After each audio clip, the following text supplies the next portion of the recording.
This podcast is for entertainment purposes only and does not substitute for professional medical advice. Please seek a medical professional or healthcare provider if you're seeking any medical advice, diagnosis, or treatment. Thanks, everyone.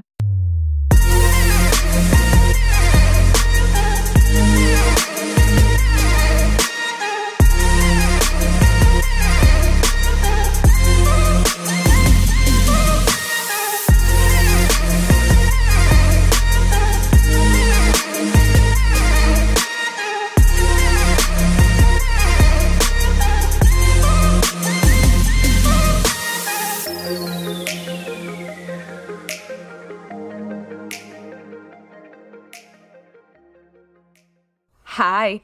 Hi. Hi, Patreon. This episode is super cool. I love this episode. I knew that Julie would love this episode. Yeah, I was so about it. I really kept the physics under control. Yeah. Don't worry. This is a Patreon, right? Yeah. Okay, cool. Yeah. Episode 40.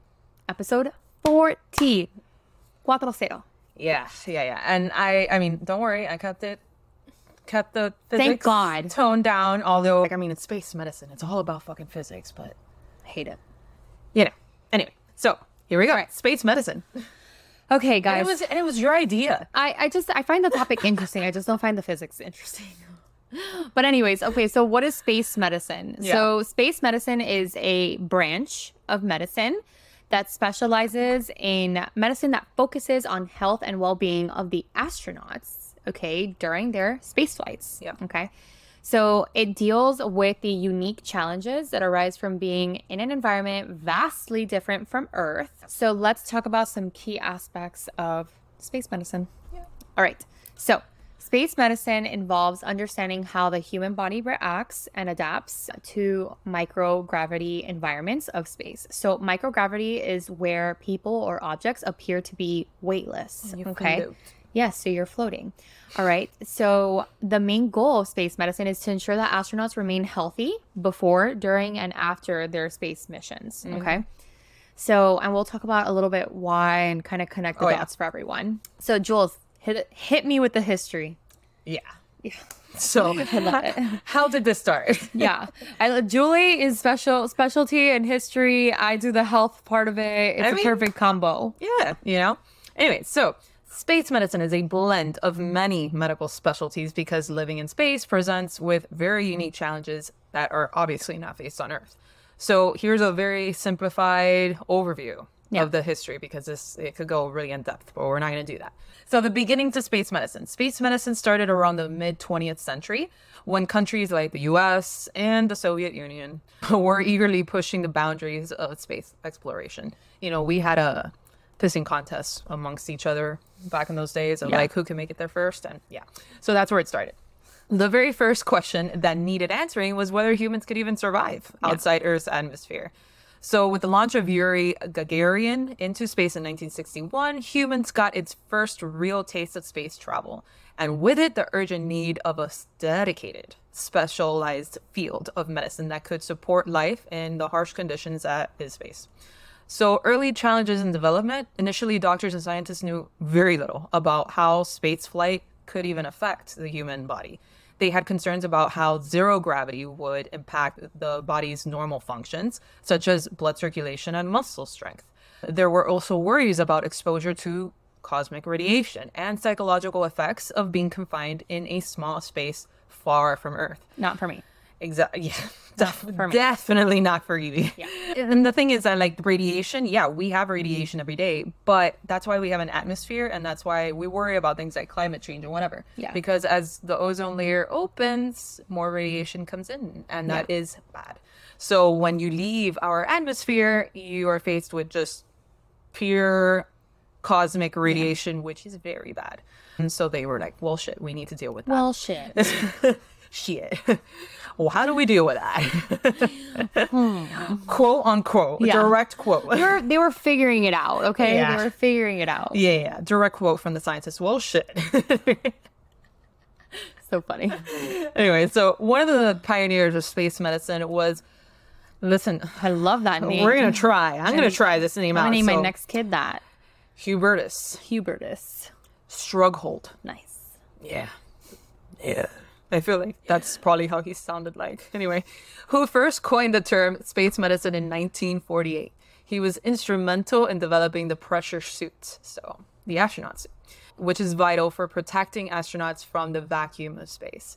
Over in the Soviet Union, significant research was, so the bad guys, significant research was being conducted, particularly on how to maintain human health during long duration space flights. And then the advancement throughout the decades, as space missions became more ambitious, culminating to the moon landings of the late 1960s and 70s, space medicine had to evolve rapidly.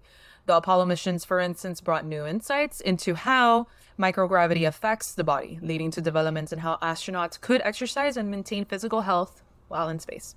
And now we're going to be talking about the effects of space on the human body.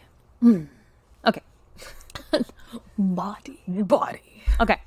So, space travel presents a unique set of challenges. So, sorry, he's licking his ball sack right behind you and it's making noise. Nice. Stop it. Stop. And you need a bath. You stink. Ugh. Disgusting. He's like, how dare you? I know. He's like, I'm offended. So funny. Sorry.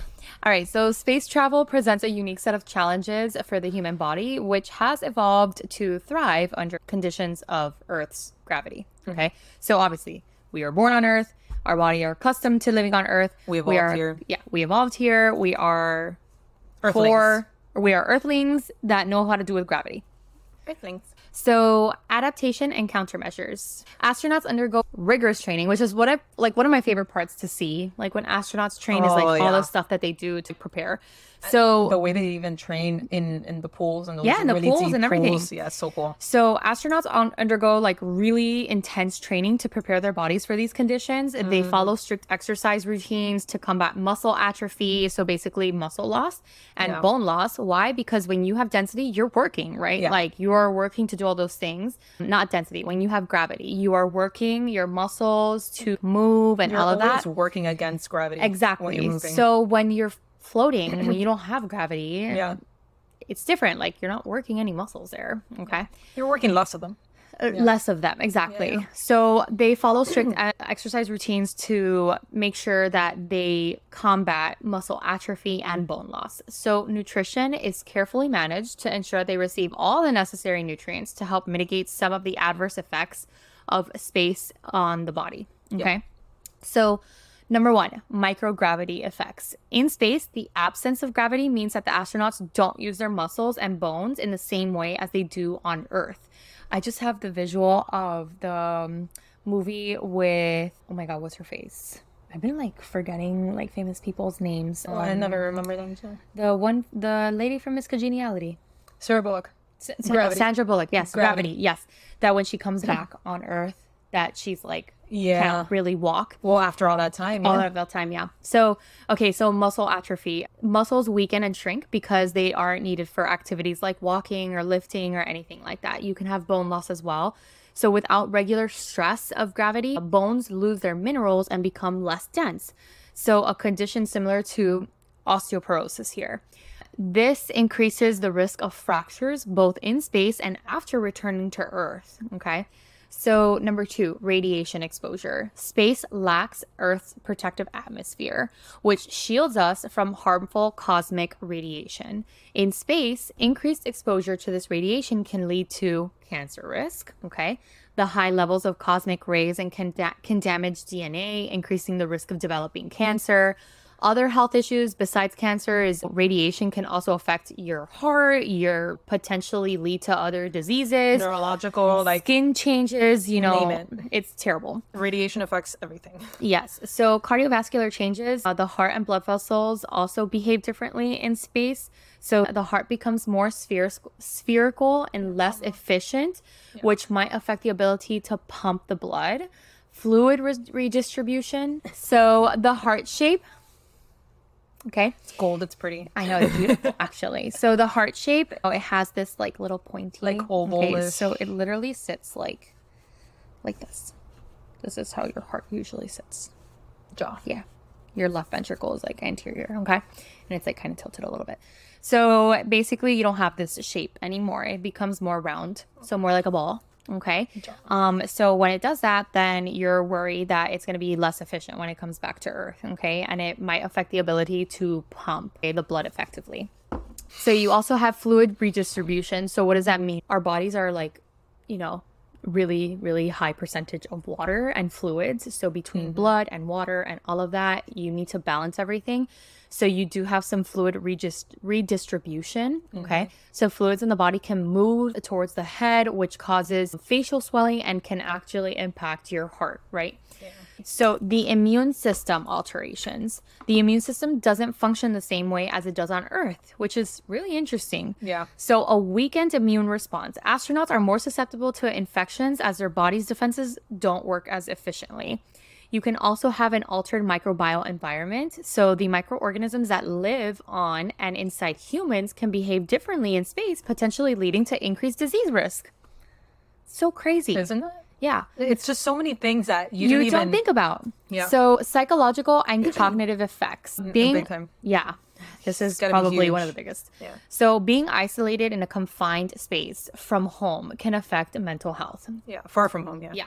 Stress and isolation. Psychological impact of being away from family, familiar environments can lead to stress and affect mental well-being. Cognitive function. There are concerns about potential impacts on cognitive abilities due to factors like disrupted sleep cycles and also stress. Yeah. And it probably not so much from nutrition, but I can imagine that the change in your diet can also affect that too. We'll talk about that. Yeah. Yeah. So you can also have vision changes. So a notable issue has emerged in the recent years in changes in your vision, which some astronauts experience. The exact cause is still being studied, but it may be related to fluid shifts affecting the eyes and the optic nerve, which totally makes sense. Yeah. Countermeasures and solutions. So to combat these challenges, the astronauts have to go to training to follow strict routines in space. Routine is everything in space. Yeah. So exercise. Astronauts use specialized equipment to perform daily exercises to help maintain muscle strength and bone density. Imagine that you need to work out every single day. I mean, I'm sure. Not every single day, but you have to stick to a routine. Yeah, definitely. I think it's almost every single day because since you're microgravity. You're not allowed to be a couch potato. No, you can't. And I'm sure that you guys have seen it because it's everywhere. And like I've seen it in many, many times in social media. It's like these specialized treadmills. Yeah. And then they're all like hooked up to all these tubes and all that stuff. So you're not just like on a treadmill. No, you're like strapped on because you're on microgravity. So you're strapped onto it to make sure that you're sticking on the treadmill. And then you're like hooked on to all these hoses to monitor your breathing, to feed you oxygen, all this bunch of stuff. It's insane. Like just looking at them working out in space is like so crazy. Yeah. Diet and medication. So carefully planned diets and specific medications help manage the risk of bone loss, muscle atrophy, and radiation exposure. Psychological support, regular communication with psychological support teams and activities designed to boost morale are crucial for mental health. So what are the short-term effects of space radiation exposure on astronauts? Because that's like one of the biggest problems in space. You know, there's many problems, but radiation is a big one to avoid. Yeah. So short-term effects of space radiation exposure on astronauts can vary depending on the intensity and the type of radiation. So here's just a couple of examples. Yeah. So acute radiation syndrome. High doses of radiation, it can induce profound radiation sickness known as acute radiation syndrome. So this condition includes a range of symptoms such as nausea, vomiting, fatigue, anorexia. Feeling horrific. Yeah, just feeling terrible. Yeah. Terrible. Yeah. And imagine feeling like that in a confined space, like kind of the anxiety that you don't want to feel that anymore is crazy. And another thing that people don't think of, you know how we have biological clocks here, we have circadian rhythms, like there's day and there's night. In space, there's just night. Yep. That's it. So hematological changes, the exposure to space radiation, particularly during solar particle events, can lead to hematological changes. So these include alterations in the number and function of blood cells, potentially leading to anemia and immune system dysfunction. You can also have skin injury. So the skin can receive higher doses of radiation during space travel, especially from solar particle events, leading to potential skin burns, erythema, so your skin gets really, really red, and then other dermal injuries. And some people have like radiation skin symptoms like here. So imagine exposure, imagine over there in space. Oh, and we just had a major solar event happen right like last night from night that we're recording. We're recording now on the 11th. So just last night. Really? Have you seen it? No. Dude, just go into IG and everybody, like, because it was such a big solar flare event. Oh, it was a solar flare. I had a feeling it was going to be a solar flare. It was a huge one, but like more than it's been in many, many years people in New York were able to see auroras. Oh, so that's what people are posting about. That's what it is. I have seen that people are posting northern lights, and I'm like, what? Yeah, but clear in like New York and even parts of Florida, northern Florida, saw pinkish skies. That's crazy. Like, so if you're like in Jacksonville, Panhandle, all that, like beautiful photos I've been seeing on Instagram. I know. Some people are posting. Especially like people that are even more north. Like the more north, the more they saw it. Yeah. But like, dude, New York? I know. I would have freaked out if I still lived in New York. I looked up and I'm like, that's a fucking aurora. Yeah. That's crazy. Yeah. Yeah. I saw a lot of people post pictures, and I was like, what happened? That's I it. totally missed it. Was last night, like a big thing. Of course, we're in Miami. We don't get totally that, left out of all of that. But yeah, most of the U.S. saw it. Yeah, that's crazy, except for us. Yeah, of course. All right, so you can also have prodromal effects. So these are immediate symptoms of radiation exposure that can include the nausea, the vomiting, and the fatigue. These are particularly associated with exposure to high doses of radiation during solar particle events. You can also have neurological side effects. So there is a risk of acute neurological effects in radiation doses that are sufficiently high. It can include cognitive impairments, reduced motor function, and then also behavioral changes. These short-term effects are critical considerations for mission planning and health monitoring for astronauts during space missions, especially those that venture beyond low Earth orbit, where radiation levels are significantly higher. Yeah. All right. So, long-term effects of space radiation and exposure to astronauts. So, space radiation exposure poses significant long-term health risks to astronauts, particularly during extended missions beyond low Earth orbit, or LEO. So some of these are, for instance, first one, increased cancer risk, as she had said, but long-term is that you're fine, you come back to Earth, you're okay, but maybe a few years later, you may have a risk of developing a certain cancer from all that radiation exposure, unfortunately. So it's obviously one of the more long-term effects. So it has significant energy to damage or break DNA molecules within the cells, so potentially leading to mutations, hence cancer. Cataracts. I hadn't even thought of this one until I saw it. I was like, oh shit, yeah. So exposure to space radiation can also lead to development of cataracts, which is a cataracts.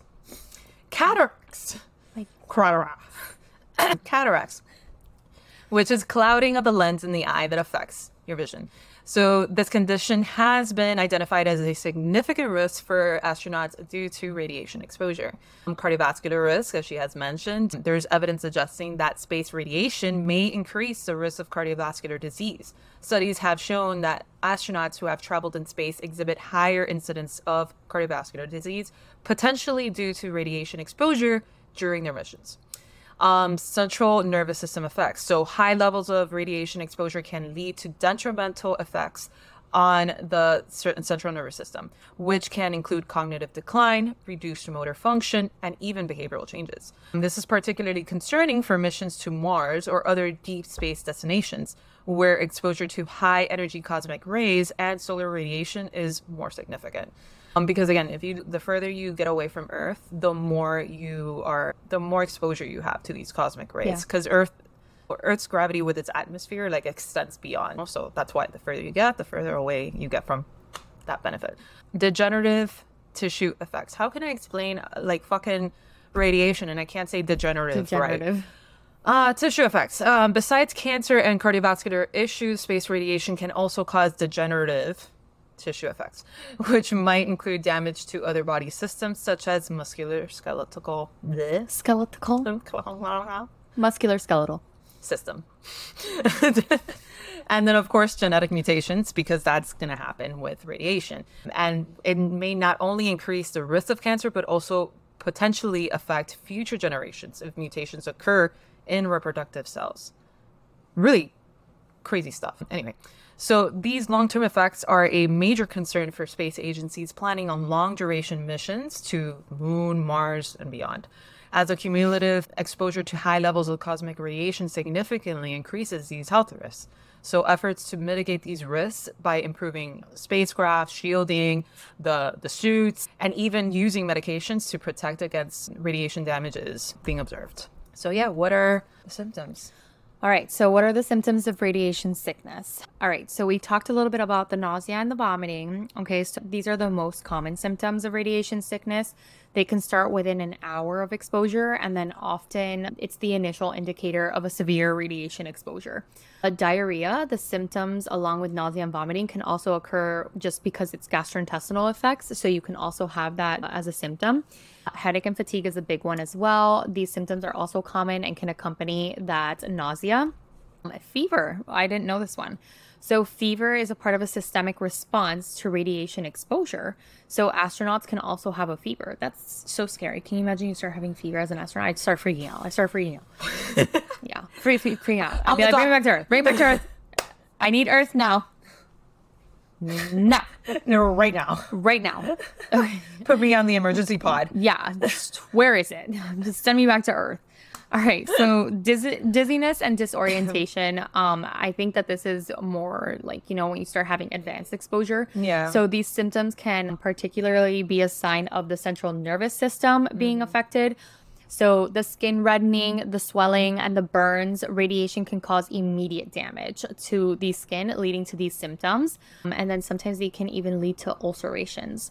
Hair loss. Exposure to high doses of radiation can result in hair loss, which may occur as the skin and follicles are also damaged. Bloody vomit and stool. So remember, you have all your mucosa that's very sensitive, right? So when you're having these gastrointestinal symptoms, you're going to have damage to those mucosa. Yeah. And then you're going to have bloody vomiting and bloody stools. Low blood pressure and infections, like we kind of mentioned with the fevers. So as the immune system is compromised, you can be at increased susceptibility to developing a severe infection. And then when you have a severe infection, you have an inflammatory response, which then lowers your blood pressure. So changes in blood cell counts, radiation can lead to a sharp drop in your white blood cells. So you have your bone marrow, and your bone marrow is going to make all of these cells. So all of your infection cells, all of your cells that carry your anemia, your hemoglobin, your platelets, like all those things, right? Yeah. So when you have radiation, you can have a sharp decrease in all these cell lines just because of the radiation exposure. And then so when you have a sharp drop in, let's say, your infectious cells, then you are at less, you can fight infections less, basically. That's why their immune system is down. compromised. Exactly. Yeah, it's pretty crazy. And then you can have anemia because the cells carrying your hemoglobin your red blood cells, those are going to be the ones that are going to be carrying your hemoglobin, and your iron that is going to be affected. Then you can have your platelets. So when you have low platelets, then you have more increased bleeding risks. So these symptoms can appear within minutes to days. It depends on the type of exposure, and it depends on how long your exposure is lasting. So is it a short exposure? Is it several days of an exposure? So it's often followed by a symptom-free period before potentially more symptoms emerge that the exposure was significant. Yeah. That's terrible when you think you're like out of it and you're That's not. that's the worst part of these type of radiations, is especially because of the cancer. Like it could creep up on you, show up on you, and any time later. Yeah. Once you're back on Earth and whatnot. So how is radiation sickness treated in astronauts? Because clearly it's a big concern. So the acute radiation sickness, like she had said, it could be very serious. So initial assessment and monitoring for this. The first step in treating radiation sickness in astronauts involves careful monitoring and assessment. So medical teams evaluate the severity of the exposure based on symptoms like she had said, nausea, vomiting, and then they help determine the right treatment approach. So managing the symptoms, medications for nausea and vomiting are used, fluid and electrolytes are given, because obviously if you're vomiting and you have diarrhea, you may have then dehydration. Yes. So then obviously pain management as well, because like she had mentioned, you could have burns and all those sorts of things. So that's painful. Just like bloody vomiting, bloody stool. I'm sure that everything hurts. Everything has to hurt. So, some pain management is definitely going to be seeked out at that moment. And then addressing infections, because your immune system is somewhat compromised in space, especially if you are encountering high levels of radiation. So astronauts may receive antibiotics or antiviral medications as preventative measure to treat any occurring infections. Blood products. So if radiation exposure has led to severe damage to blood cells, like blood cell count and all that, treatment might include transfusions of red blood cells or platelets. This helps counteract the effects of radiation on the bone marrow where the blood cells are produced. And then long-term monitoring after the initial treatment. Long-term monitoring this includes regular checks of your blood cell counts, all those levels, overall health to watch for the delayed effects like we had literally just mentioned right now, which is just scary, you know? So such as changes in the bone marrow function or the development of new issues and just keeping an eye out that you're not going to develop a cancer. And then, of course, psychological support, very important, okay? Dealing with radiation sickness can be stressful, very stressful experience, especially in the isolated and confined environment of space. So psychological support and counseling are provided to help astronauts cope with the mental and emotional challenges of this condition. And then there are advanced therapies. So in more severe cases where there is significant damage to the bone marrow or other critical tissues, more advanced treatments like stem cell transplantations might even be considered. But however, such treatments would typically require a trip back to Earth as they involve more complex medical procedures that are just not feasible in space, you know? Yeah. And yeah. All right. So what are some of the measures taken by NASA to reduce the risk of radiation exposure? NASA has developed several strategies to protect the astronauts from the invisible yet significant threat of space radiation, which becomes a major concern when they venture out on their own. So here's a very simplified version of it. So shielding. One of the primary ways that NASA tries to reduce radiation exposure is through shielding. So just like wearing a thick coat can protect you from the cold, the spacecraft and the space suits are built with special materials that can absorb and deflect harmful radiation particles. So NASA is exploring various materials, including water and certain plastics that can particularly be good at stopping radiation. These materials can be integrated into the walls of the spacecraft and habitats on other planets, okay? Mission planning is a big one. You got to plan all these things out, right? So NASA carefully plans out missions to minimize the time astronauts spend in high radiation areas. This includes choosing paths through the space that reduce exposure to radiation, like hotspots, and timing of missions to avoid periods of intense solar activity, kind of like what we were mentioning before. Yeah. When the sun releases huge bursts of radiation, that's basically what they're trying to avoid with their timing. Safe havens, okay, super important. So inside spacecrafts, NASA designed specific areas that have extra shielding where astronauts can take shelter during solar storms, which are sudden outbursts of intense radiation from the sun. Which they probably did last night. Incredibly so. So thinking scary. about that. They had to because it was massive. Like, it's a big one. These safe havens are strategically placed to offer the best protection with materials available on the spacecraft. So radiation monitoring. Astronauts wear devices that constantly monitor radiation levels, similar to a badge. This helps NASA keep track of each astronaut's exposure over time. The Space Radiation Analysis Group and NASA's Johnson Space Center plays a crucial role in monitoring and analyzing radiation data to ensure astronaut safety. All right. Medical countermeasures? Yeah. So NASA is researching on medications and dietary supplements that could help protect the body from radiation damage or help it recover more quickly if astronauts are exposed. And this includes antioxidants, which we are very, very aware that it's very good for like radiation and for anti-cancers and whatnot, which can protect cells from the damage and other compounds that might help repair damaged DNA. So personalized protection. Researchers are studying how individual susceptibility to radiation might vary and how this knowledge can be used to tailor personal protection plans for each astronaut.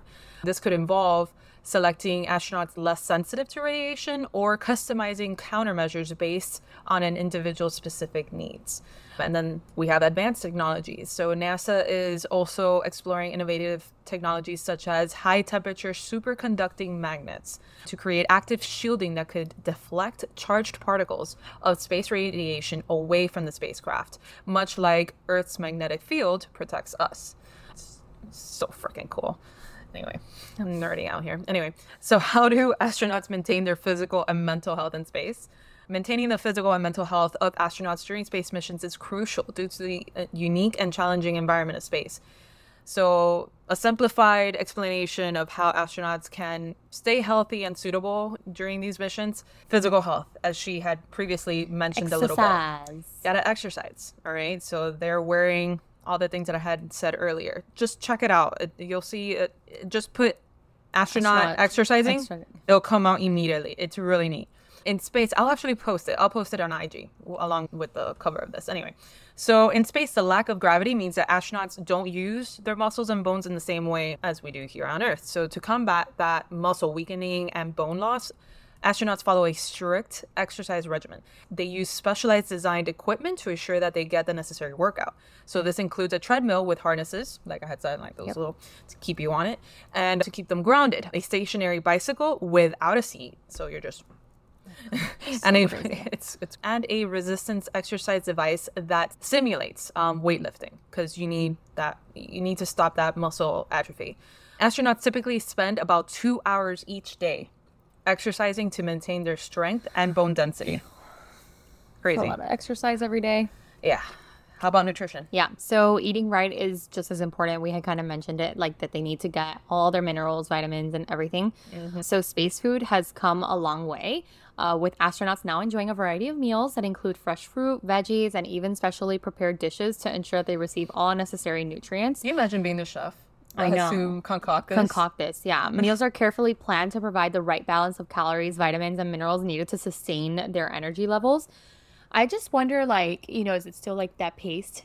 Well, some of it is. Yeah. Yeah, I did see that. But I could just imagine, like, the chef or nutritionist or both, whatever the case is in this situation. Doing this, yeah.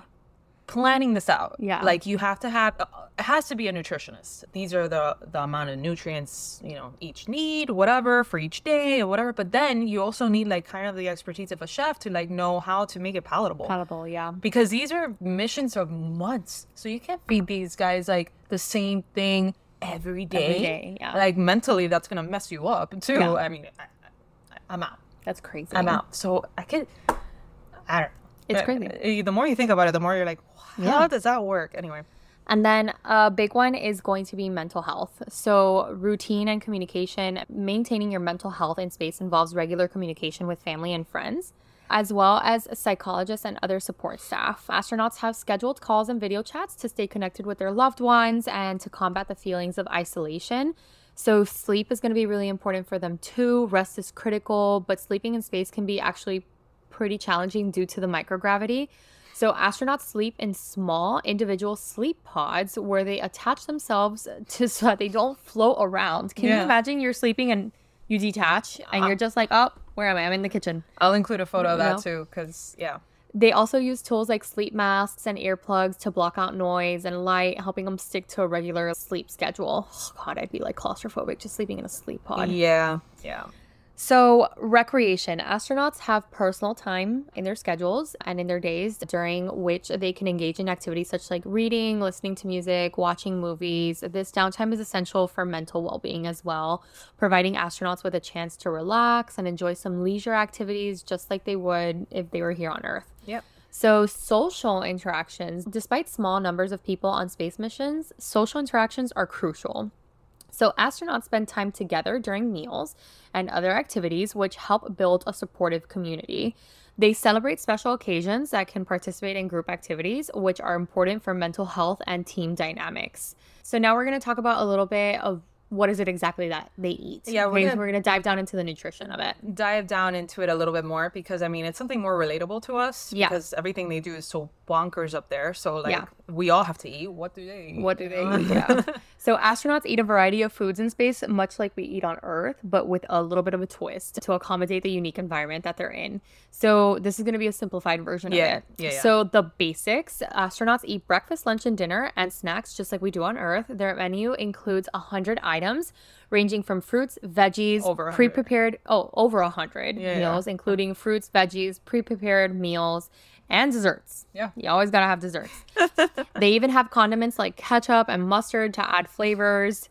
The food needs to be nutritious to help maintain their health in space where conditions like microgravity can affect their bodies differently from Earth. Yeah. Eating in space comes with its own set of challenges. Without gravity, food and drinks won't stay on a plate or in a cup. Instead, they could float away and make a mess or even damage spacecraft. Okay. So to solve this, space food is packaged in ways that can prevent it from floating away. So drinks come in special pouches and straws, and food is often contained in sealed packages. That answers your question. Yeah. So it's all just toddler pouches. Pretty much. All right, so types of space food. Dehydrated foods. Okay, so that's actually here like space cheese or something. Many foods are freeze-dried and need to have water added back to them before eating. This method keeps the food safe to eat for longer periods and reduce its weight, which is crucial for space travel. Yeah. Imagine, like, you need to pack for a long mission and... But everything is as minimal weight. Exactly. Yeah. So thermostabilized foods, these are heat treated to kill bacteria and seal in freshness, similar to the canned foods, but in pouches. So this process allows for a variety of meals from meatloaf to coconut cream pie. I hate meatloaf. I'd be like, chef, what the fuck is this? Anyway. Take that pouch back. Scored it at the window. No, I would never. Ugh, God, no. Can you imagine it like short circuits something? Right. Like my radiation safety room or something. Oh my God. I'd freaking die. All because of the meatloaf. I've just seen them like eating noodles or something. Yeah. And then like they make fun of it. They're making a video of it. But then you just see the noodle like, and they're like, yeah. So fresh foods. Whenever possible, astronauts enjoy fresh fruit and vegetables, which are sent on the resupply missions. These items provide a welcome change for processed foods and help boost morale. So imagine you're here in space. Yeah, but you're here eating this puree for a whole entire month, and then someone gives you a strawberry. You're gonna be like, oh my God. The best strawberry ever. Yeah, exactly. Like texture, yay. Exactly. Snacks, just like Earth, astronauts enjoy their snacks like nuts, granola bars, and even some candy. So these items don't require special preparation, but can be eaten directly from their packages. Yeah. So at least they have some texture. Yeah. Can you imagine coming back? Oh my God. And you're chewing, you're like, I'm really tired. Yeah, probably. You're probably right. Yeah. Yeah. All right. So, some special considerations when it comes to eating in space. So, you're going to have taste changes. So, in space, astronauts may experience changes in their sense of taste because fluids in their body distributes differently in microgravity. So, this in turn makes their taste buds a little less sensitive. As a result, they often prefer stronger flavors like spicy foods. Go figure that. Yummy. I can't do it. Yum. Well, yeah, you and Mario are all about that. Yum, you would yum, need like ghost pepper at that point. I don't ghost pepper. I'm not Well, up there, probably, yeah. Because you Probably, need like stronger. stronger stuff. Yeah, maybe. I'll probably be able to finally do a jalapeno up there. You can't do a jalapeno? I can't. Wow. I'm a wuss with heat. Anyway. Yummy, yummy. Nutrition. So space food is carefully planned to ensure that astronauts get the right balance of nutrients to stay healthy. So of course, this includes like taking into account calories, vitamins, minerals, all of those things. Of course, we take into account cultural and personal preferences. So space agencies try to accommodate the cultural and personal food preferences of astronauts. So this could include special dishes for astronauts from different countries or allowing them to bring some of their favorite foods. Yum. What would you bring? Vienna sausage. I'm kidding. No, I'm Did kidding. you see my face of confusion? I'm kidding. I just thought of the most Cuban, like, Yeah, Vienna You know, sausage. Yeah, for sure. Vienna sausage. I don't know No. what I would bring. Something that's non-perishable. That's a problem. Oh, God. Okay, Chicharrón. There you go. Oh, my God. Yummy. There you go. Yeah, I have no idea. Spoken like a true Cuban, chicharrón. I would have to get back to you on that. I cannot think of maybe a chocolate chip cookie. Oh, but we're talking about cultural foods. Culture. Oh, I'm not very cultural. Like with my culture. You know me. I'm a really weird Cuban. A croqueta? But that's not. It's not. Yeah. Yeah, that's a thing. Like something Cuban that I like that I could, just. Mariquitas? Okay, there we go. Mariquitas. Okay, I could do that. All right. So, future space food. As space missions become longer and aim to reach farther destinations like Mars, providing tasty and nutritious food becomes an even more critical and bigger problem. So researchers are exploring new ways to produce food in space, such as growing vegetables on spacecraft. So yeah, it's really cool, like what they're able to do, like with hydroponics and all that stuff. Yeah. This not only provides fresh food, but could also make long duration space travel more sustainable. Yeah, because you're not going to be able to like travel to and from Mars on that Instacart space mission. No problem. Not gonna do that. Yeah. So, all right.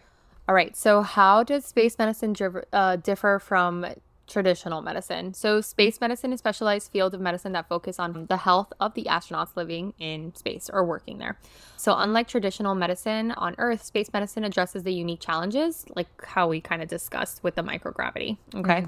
So microgravity, again, like we had said before, we don't have that weight anymore. So our body just functions differently. Yeah. Space medicine focuses mainly on the microgravity. Okay. So that muscle atrophy, the bone density, Those things we mentioned. the radiation exposure, the isolation and confinement, and then obviously that distance from Earth. So immediate access to medical facilities, you don't have that anymore. Yeah. So they want to make sure that you have everything, and that honestly that the astronauts can be self-sustainable because you don't have a doctor there. So they kind of have to be their own thing. Well, one of them is typically like Well, yeah, like like a trained for specialist, that, like a exactly. medic or yeah, something yeah. to that effect. But still, like no, what happens to that person is 100%. The one hurt. Exactly. Yeah. That's what I was going to say. So yeah. they do have to plan for that too. So this includes training the astronauts in first aid and emergency procedures, unlike in Earth where hospitals and doctors are more accessible. Yep. And then obviously adaptation to medical technology. So many medical tools and technologies must be adapted for their use in space. For instance, in microgravity, liquids behave differently. So devices like syringes and diagnostics equipment and ultrasound machines need modifications enabled to work. So everything is different. Yeah. You have to account for microgravity. Yeah. And can you imagine like you have an appendicitis? You can't even open a body really. Like how do you open a body? The fluid will just float? I'm sure there has to be some sort of like training for that. 100%. For like a surgery. There has to be. It is probably like the orthoscopic. Yes. It's the only way that I could figure, because if you open like a large mass, then you're going to have blood flowing out. Yeah. Floating, literally. Yeah. I don't know. Yeah.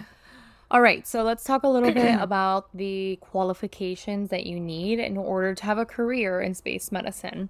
So in order for you to have a career in space medicine, it just varies depending on the role that you're in. Yep. But generally, it includes a combination of medical education, specialized training, and experience in aerospace medicine.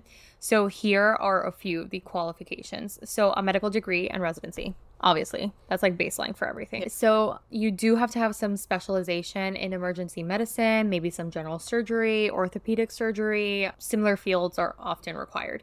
So specialized training in aerospace medicine. So formal courses and diplomas. Many programs require completion of a specialized course in aerospace medicine. So for instance, a diploma in aviation medicine, okay, then you need to have a diploma in aerospace medicine. So you can have that. Aerospace medicine at King's College London are common qualifications.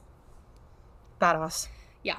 Fellowships and clerkships. I would figure that you need to do a fellowship. Yeah. So fellowships in space medicine, such as the one offered by UCLA, include graduate level engineering and bioastronautics, training, and clinical rotations focused on space-related applications. So NASA's Aerospace Medicine Clerkship is another example, which is available to medical students and residents focusing in space medicine topics and International Space Station operations. Can you imagine you did all the way through residency and then you continue doing all this?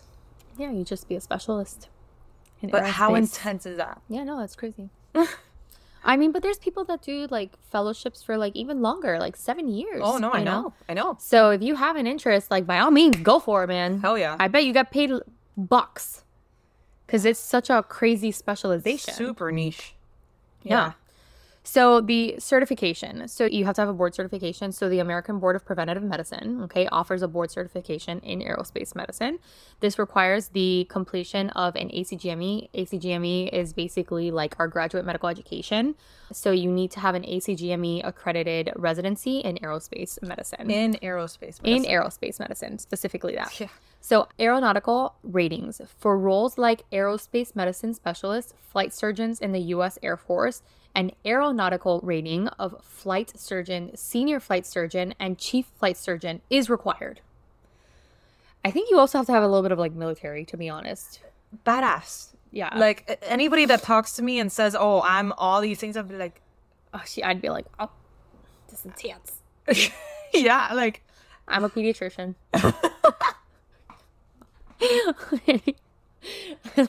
it's just look at all these things. Yeah, Look I at know. all the things. I'm I like, need to have like flight chief surgeon and when like, I all was these writing things. all this, I'm like, oh my has god, this? like who? Like, oh my god. And I do mention who. Stay tuned. So experience and skills, you need to have clinical experience. So experience in Yeah. managing patients in both outpatient and inpatient settings. This includes specific training in medical environments such as Mars, surface analogs, and Arctic environments. Sure.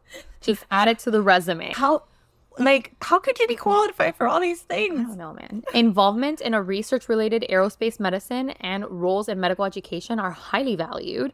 Of course, because you're going to have to teach a lot, probably. So And then they where do want to you make find sure the you have time? that. Yeah, exactly. Where do you find the time to be this qualified? Poster presentations, conferences, aerospace medicine societies. Just keep going, keep going. How do you find the time? And then additional No, we don't stop. qualifications. We don't Yeah, stop. we're not stopping here. So licenses and permits. Eligibility to obtain a medical license in relevant state or country is necessary. So California medical license is required for UCLA fellowship, obviously. Yeah. You need to apply for your licenses.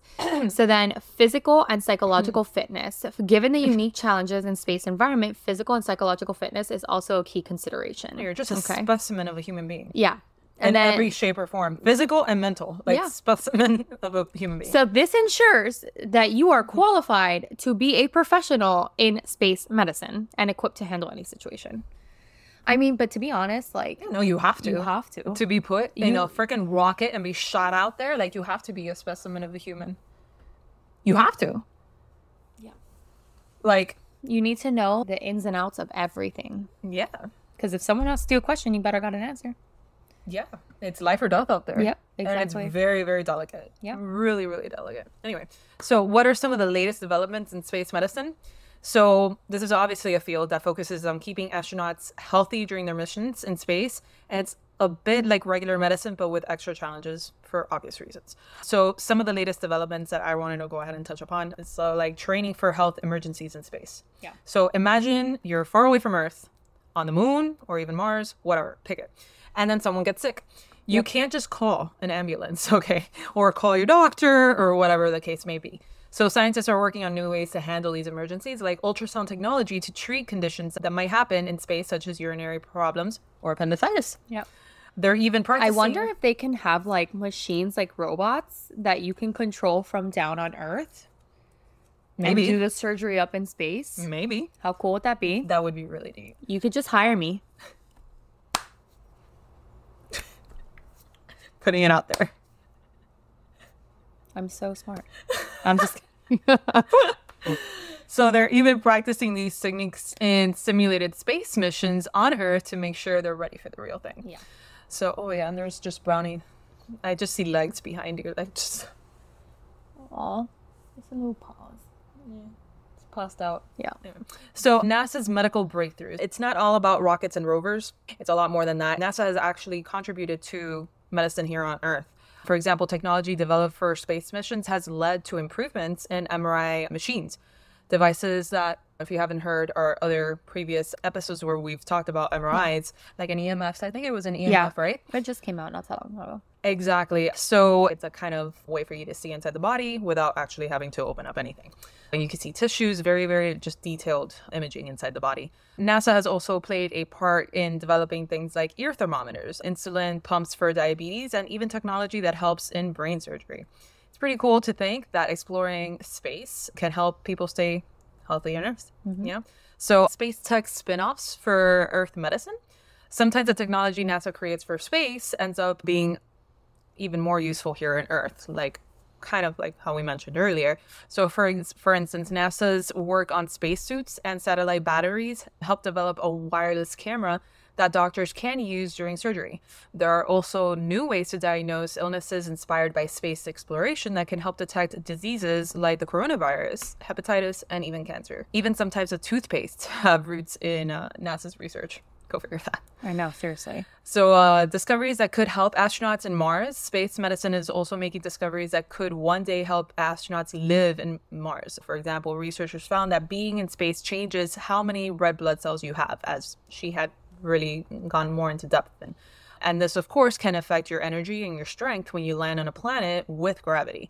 So understanding this could help keep astronauts healthy on long missions. Plus, there are exciting missions planned that will bring more health experiments to the International Space Station that's currently out there. And it's studying everything from bone density to how proteins related to diseases behave in microgravity. These studies not only help future space explorers, but could also lead to medical advancements for us here on Earth. So some more very recent, fascinating new breakthroughs in fields in space medicine. So some AI-driven research for astronaut health. AI is going to just take over everything. So imagine a tiny satellite called CubeSat, okay, floating in space carrying tissue samples. This is what Vector Space Biosciences is doing. They send these CubeSats into space to study how tissues change in microgravity and cosmic radiation. Back on Earth, they use AI to analyze this data. This helps them understand how space affects human health and find ways to counteract those effects. So this helps them understand how space affects human health and find ways to counteract those effects. It's like having super smart computer assistants that help scientists make discoveries faster than before. So imagine that, like you're just sending like little tissue samples. I know. Out to space. Out to space. Yep. See what happens, you know? All right. So then there's 3D biofabrication of heart tissue. We're back to the heart. The heart. So scientists have managed to create heart tissues that act like real hearts using special 3D printing techniques. They mix 3 types of cells in a gel and print them into a waffle-like structure. This could help study heart disease in space by seeing how heart tissues behave in microgravity. It's a bit like baking a very complex cake, where the recipe helps us understand how to keep astronauts healthy on long space missions. All right, so NASA's medical innovations. So NASA has contributed to many medical breakthroughs, such as improving the MRI machines, like we had already mentioned, but also developing ear thermometers and insulin pumps as well. I never knew that they helped to do that. So these advancements come from technology originally designed in space missions, but have found important use back on Earth. It's like when you invent a new tool to fix something in your house, but then you realize it can also fix a lot of other things. Yeah. So fighting cancer with space research. The International Space Station is helping in the fight against cancer. So scientists are using the unique conditions in space to study cancer cells and test new treatments. For example, they're looking at how blood vessel cells, which tumors need to grow, behave in space. This could lead to safer and more effective cancer treatments. It's as if space provides a special lab that gives us new ways to kind of tackle diseases and even see how things even like come about. Yeah. Okay. Monitoring muscle health in space. So a new handheld device allows astronauts to monitor their muscle health during missions. So this is important because muscles can weaken during the lower gravity, like we had explained. But by understanding which muscles are most affected, scientists can help develop better exercises and health plans for astronauts.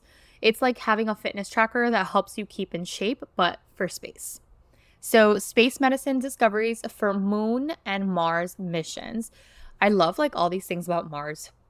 Yeah. I just feel like it's really going to come into the future. Yeah, that's why they're actively working on it. I think they were like actively recruiting people to potentially be like first to live on Mars. Yep. I mean, I think they're currently right now training for that. Like they're crazy. Isolated and they live like simulating microgravity right now. So crazy. Yeah. So recent findings suggest that astronauts might experience fewer red blood cells, like we had mentioned, which could affect their energy and strength when they land on new planets. So understanding this could help improve the prevention and treatment during the long duration of space travels. It's like figuring out how to stay healthy and strong for a marathon, but the marathon is on the moon and Mars. Exactly. So these breakthroughs in space medicine are not just about keeping astronauts healthy. It's just knowing what to expect, making you're trying to be proactive about things. And basically all those advancements can really benefit all of us at the end because we can use some of those things back on Earth. Exactly. Okay. Just had to do that. So what's the future in space medicine? So as we plan longer missions, such as trips to Mars, space medicine will become even more critical. Researchers are working on better ways to provide medical care in space, including the development of technologies that can help diagnose and treat astronauts without direct intervention from doctors on Earth. So a special mention, we're going to just talk about people that have really big names in this world. It's just one person. Oh, okay. Yeah, no, this one person. We're gonna just mention this one person because he's like extraordinary in the amount of things that he's qualified and things that he has done and currently doing. So take it away. It's mind blowing. So Johnny Kim is a remarkable individual born in Los Angeles in 1984 to a first-generation Korean American parents. Born in Los Angeles in 19. Okay. Oh, okay. So Kim faced a challenging childhood marked by an abusive father. So despite his early hardships, he demonstrated an incredible capacity for resilience and achievements. So after graduating from high school, Kim enlisted in the U.S. Navy, where he completed the grueling training to become a Navy SEAL. All right, that's already great there. Exactly. And then during his time in the military, Kim actively sought out to various training programs, becoming skilled as a parachutist, scuba diver, combat diver, Renaissance scout, and a sniper. Reconnaissance scout. Oh, what? Renaissance. Yeah, I don't know why I said that. Reconnaissance. Okay, so a parachutist, scuba diver, combat diver, reconnaissance scout, and a sniper. What the fuck is a reconnaissance scout? I don't even know. Like recon missions. Oh, recon missions. Okay, Yeah. wow, what a complicated name. Okay, Yeah. So he served 2 hours. No, it's not too. I can't read. So he served 2 tours in Iraq during the Iraq War, taking on multiple roles such as a medic, a sniper, navigator, and point man in over 100 combat missions. So he was recognized for his bravery and leadership, and with several commendations, including a Silver Star and a Bronze Star with combat, quote unquote, V. So seeking to continue his education because, it wasn't enough for him. No. He served in, serve in a new capacity. Kim pursued his higher education, earning a degree from mathematics from the University of San Diego, and later a doctor of medicine from Harvard Medical School. Amazing schools. So his medical career included a residency in emergency medicine where he further honed his skills honed? I thought it was owned. Honed. All right. So where he further honed his skills in critical care. So Kim's journey took another extraordinary turn when he was selected by NASA in 2017 to join the astronaut corps. His selection was a testament to his diverse skills and experiences from combat and medicine to advanced mathematics and leadership. As a NASA astronaut, Kim has undergone extensive training and prep for future space missions, including potential missions to the moon and part of NASA's Artemis program. All right, guys. The guy's amazing. Talk about qualified.